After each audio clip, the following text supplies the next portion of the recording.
Greetings, legalizers. Welcome back to Cannabis Legalization News. I'm Tom Howard, your favorite cannabis law talking guy. We're tackling a viewer suggestion that's a historic piece of legalization so absurd it would make SAM, that's the smart approaches to marijuana, proud.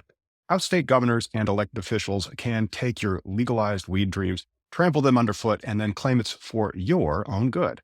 Picture this: you vote yes to legal weed, dreaming of joints and justice, and then, whoops, some governor or suit says, sorry, peasants, I don't care what you think. They don't just stall your dreams, they stomp on them, laugh on them, and then they say it's all for public safety.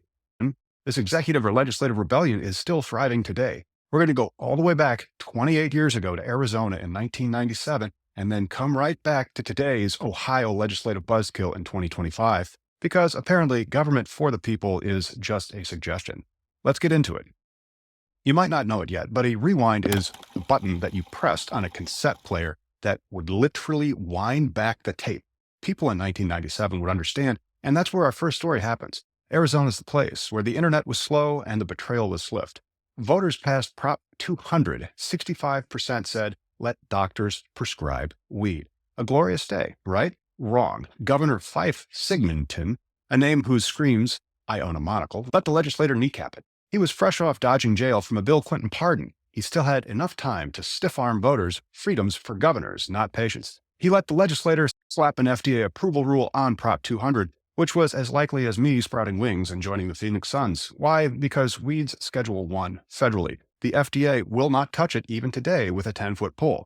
The people spoke, but Fife was like, I'm sorry, did you say something? I was busy shining my boots so I could kick your ass. It's the first chapter in the Screw You Voters playbook. It set back medical marijuana in Arizona for over a decade.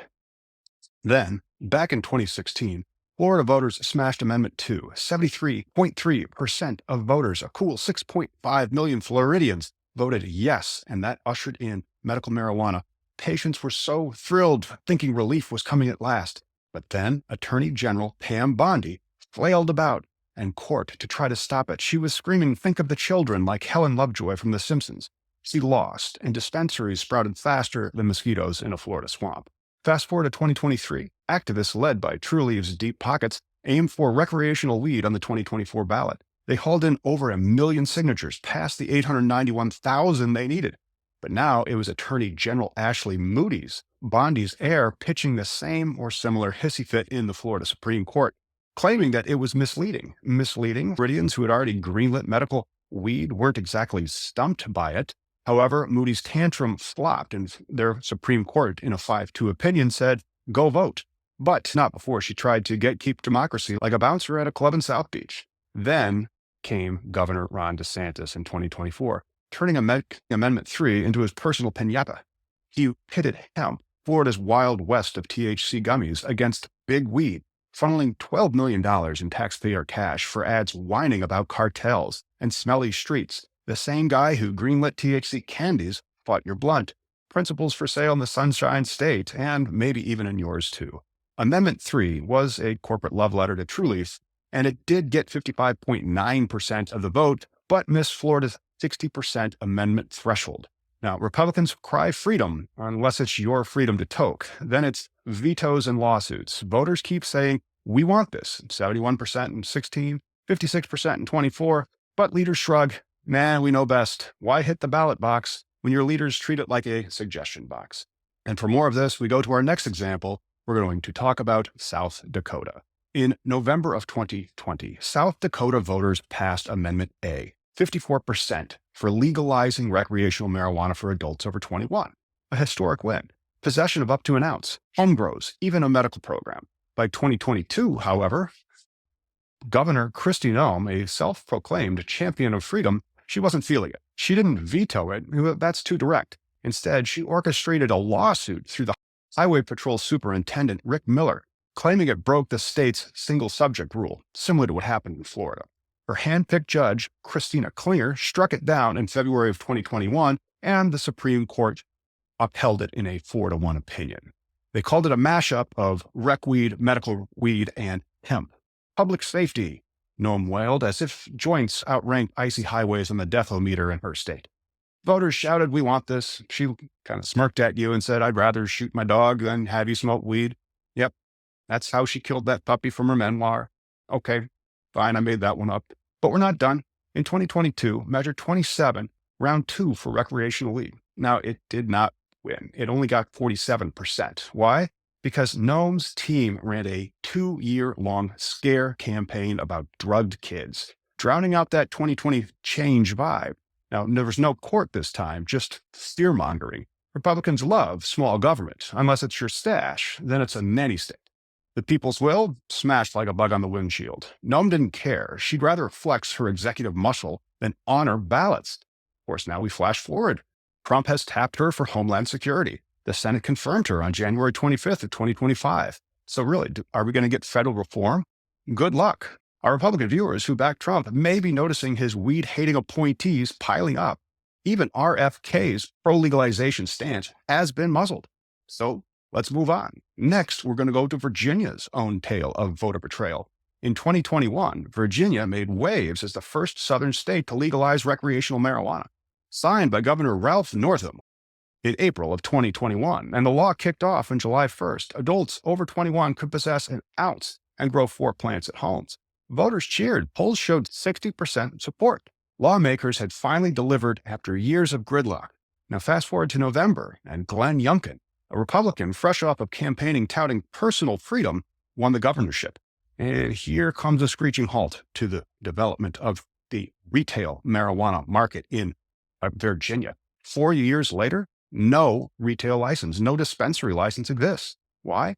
Governor Youngkin's veto pen moved faster than a lobbyist's checkbook. And in 2024, he axed bills to set up sales. He said cannabis is bad for Virginia. He said that, and he cited health and safety while brushing off that 63% of Virginians backed a regulated cannabis market, according to a 2024 Roanoke College poll.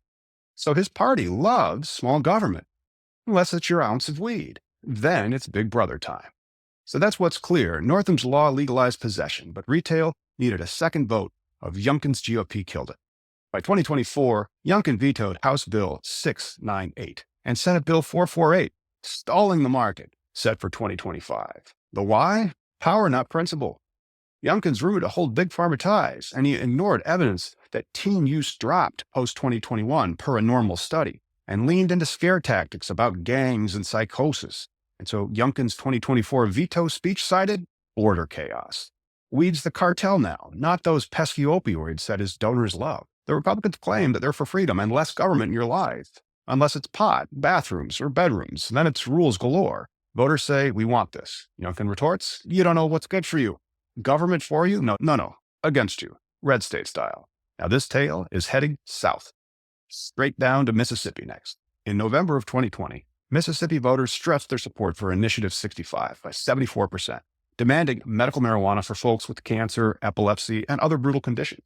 The deal was simple. The State Department of Health would roll out a program by August of 2021, giving patients a lifeline in a state where lawmakers had stalled on cannabis for years.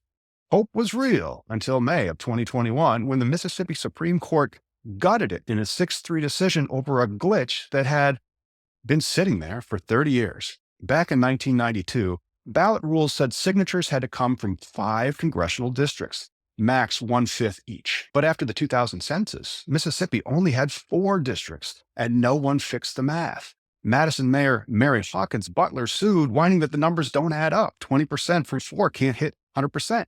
And the court said yes, killing Initiative 65 and the whole voter initiative process. Governor Tate Reeves, who thought this was overreach pre-vote, didn't do anything. Why did this go down? Reeves didn't just sit it out. He was fine with seeing this die. It's all small government and freedom, and you're free to vote, unless it's for weed, apparently. Reeves had called Initiative 65 too liberal, worried about potheads ruining his pristine state. Never mind, it was for suffering patients. The 5 districts snafu, a fixable relic from 20 years ago. 6 bills to update it languished in the committee from 2003 until 2015.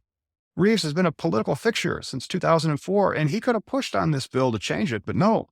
Freedom. It's only free if it fits into his playbook. His base hates cannabis. So when it got to the election and 74% said, yes, we want this, he kind of shrugged and said, your voice doesn't count if it's green tinted. Small government? Sure. Until the people that want something, he doesn't. Then it's big veto vibes and court assist, proving Mississippi's GOP cares more about control than what you did at the ballot or your safe access to medical cannabis. Tough luck, voters. And now let's swing back to February of 2025, very recently. In Ohio, voters legalized recreational weed in 2023 with issue 2. 57% said yes. Sales kicked off in August of 2024, raking in $346 million by now. You wanted it. 2.5 ounces, 12 plants at home, dispensaries too. However, Ohio Senate Republicans just passed Senate Bill 56 by 23-9, slashing THC from 90% down to 70% in extracts, and cutting home grows down to 6 plants, and capping packages at 100 milligrams. Why? Senator Steve Huffman says you didn't know what you voted for. Maybe it was home grow, maybe public smoking. Who knows? He shrugs like a guy who lost his ballot in a bar tab. Senate President Rob McCauley backpedals, and he said you knew something, but he still insists that they're just tweaking your confused choice. And they're not tweaking it, they're gutting it. Bill 56 bans out-of-state weed. So sorry, Michigan road trippers, and funnels tax from addiction programs to their slush funds. Voters said yes to freedom, then they say nope to your IQ. Republicans love small government until you light up. Then it's big government and law and order government. The people spoke. 57% isn't nothing. But these suits and the legislature, they don't care. They headed to the House where Speaker Matt Huffman's itching to sign it. Ohio's proof that your vote's just a suggestion. They may rewrite what you have voted for with a smirk. So you don't just have to watch for your governor, you also have to watch for your legislature. And here's a rotten playbook these executives and legislative overlords use. Step 1, punt it to the court. Let some judge in a dusty robe take the fall while they sip coffee and dodge blame. Step 2, stall it with studies or task force so they drag it out until your grandkids are smoking hemp legally. And step 3, just veto it outright or twist it into knots, treating your ballot like a napkin they use to wipe off their greasy fingers. This isn't apathy. This is kind of a middle finger to your voice. You vote yes in droves, 74% in Mississippi, 71% in Florida, 54% in South Dakota, and they just kind of scoff. Democracy? That sounds like a you problem. Republicans swear they're all about small government and freedom, but when you say legal weed, suddenly they're hall monitors with a grudge. Governors like Reeves, Nome, Youngkin, and DeSantis, they don't just ignore you, they fight you because our trumps people every time. Your rights, they're roadkill on the highway of their egos. That's it for this dive into executive and legislative derailing of your legal weed folks. And if you're as fed up as I am, smash that like button. It's cheaper than therapy. Subscribe to Cannabis Legalization News so that you don't miss the next round of this circus. Drop your thoughts in the comments. Did your state pull this crap too? Share this with your crew on Reddit or wherever you find your information on the internet. We'll catch you next time when we unpack more green dreams crushed by suits who think they know better. This is Thomas Howard, your cannabis law talking guy, signing off. Stay loud, stay lit. See you next time.